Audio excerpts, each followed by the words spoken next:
Hello friends, hope आपको मेरा stroke का सीरीज़ अभी तक का सारा अच्छा लग रहा होगा और सारा अंडरस्टेबल होगा। कुछ कुछ अच्छे रिस्पांस भी मिले हैं, इसीलिए हमने ये सीरीज़ जो है कंटिन्यू किया है।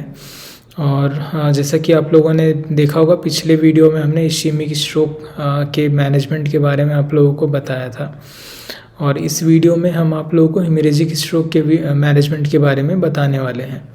तो यह वीडियो भी इम्पॉर्टेंट है। आजकल स्ट्रोक जो है वो बहुत कॉमन हो गया है और यंग एज ग्रुप में हो रहा है। रिसेंटली आप लोगों ने न्यूज़ में देखा होगा कि जो है यंग जनरेशन के जो पेशेंट हैं वो स्ट्रोक से अफेक्ट हो रहे हैं। इसलिए हमें स्ट्रोक रिलेटेड इन्फॉर्मेशन अपने पास में रखना बहुत ज़रूरी है। तो चलिए वीडियो को स्टार्ट कर लेते हैं। वीडियो को लास्ट तक देखें ताकि आप हेमरेजिक स्ट्रोक रिलेटेड मैनेजमेंट से फुली अवेयर हो जाएं।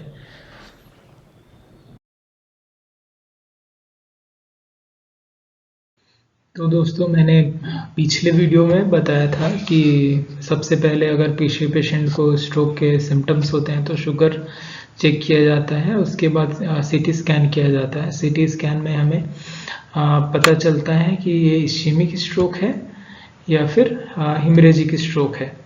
और इश्केमिक स्ट्रोक है तो वह कितने टाइम के अंदर में आया है, देन उसके मैनेजमेंट के बारे में। बट इस वीडियो में हम आप लोगों को जो है हेमरेजिक स्ट्रोक से रिलेटेड मैनेजमेंट जो होते हैं, इश्यूज जो होते हैं, उनके बारे में बताएंगे। तो जो इन पेशेंट केयर होता है वो काफ़ी हद तक इसमें भी सिमिलर है। और जो डिसीजन होता है सर्जरी वर्सेस जो है मेडिकल मैनेजमेंट, वो जो है स्ट्रोक के लोकेशन और स्ट्रोक के टाइप्स, कितना का साइज, उस पर डिपेंड करता है। तो आप इसमें देख सकते हैं, जैसे ये डिफरेंट एरिया में आपको जो दिख रहे हैं वाइट, ये सीटी स्कैन में वाइट टाइप का जो लीजन दिख रहा है, ये सारे ब्लीड है। तो जनरली जो है अगर सेंटर में होता है ब्लीड या फिर पीछे के रीजन में होता है ब्लीड या फिर बड़ा साइज का होता है तो हमें सर्जरी करना पड़ता है। तो इसमें जैसे आप देख सकते हैं, अगर इस साइज का स्ट्रोक होता है, काफ़ी बड़ा है और ब्रेन को जो है एक पार्ट को दूसरी तरफ धकेल भी रहा है, तो इसमें हमें स्ट्रोक सर्जरी करके ये जो बोन है इसको निकालना होगा कुछ समय के लिए, और ये जो ब्लड है उसको भी बाहर निकालना होगा। इससे क्या होगा कि ये जो ब्रेन का जो ये दूसरा हिस्सा जो है उसको फैलने के लिए जगह मिलेगा, और एटलीस्ट ये हिस्सा बचेगा और इधर का जो हिस्सा है वो भी हील इजीली होगा। बट अगर यही है कि अगर ये छोटा साइज का स्ट्रोक है, जैसे आप इसमें देख सकते हैं ये छोटा से मीडियम साइज का स्ट्रोक है, तो इसमें जो है सर्जरी करने का ज़रूरत नहीं है, सिर्फ मेडिकल मैनेजमेंट से काम हो जाएगा। और जो है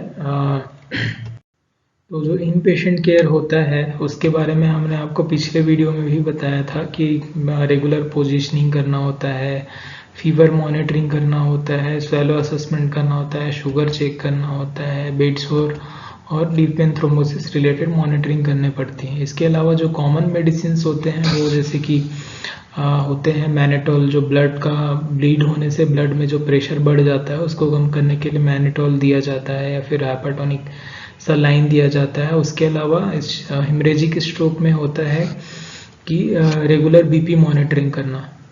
तो जो बीपी मॉनिटरिंग होता है वो इस हेमरेजिक स्ट्रोक में बहुत इम्पॉर्टेंट हो जाता है।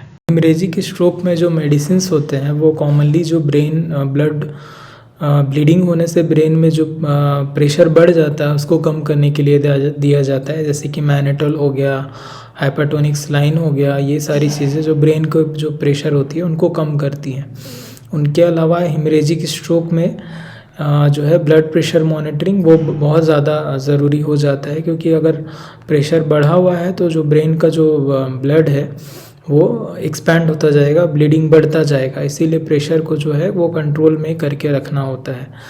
तो ये जो हेमरेजिक स्ट्रोक में इसका प्रेशर का मॉनिटरिंग का रोल बहुत ज़्यादा हो जाता है। तो दोस्तों, मैंने आप लोगों को सिंपल तरीके में हेमरेजिक स्ट्रोक के मैनेजमेंट के बारे में बताया, और आगे आने वाली वीडियोस में हम और जो रेयर टाइप के स्ट्रोक जैसे वीनस इन्फार्क्ट हो गया, सब एक्नॉइड हेमरेज हो गया, उनके मैनेजमेंट के बारे में जानेंगे।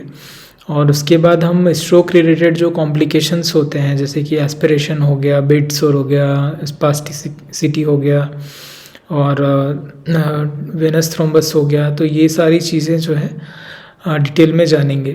तो ऐसे वीडियोस देखते रहने के लिए चैनल को सब्सक्राइब कर लें। Thank you.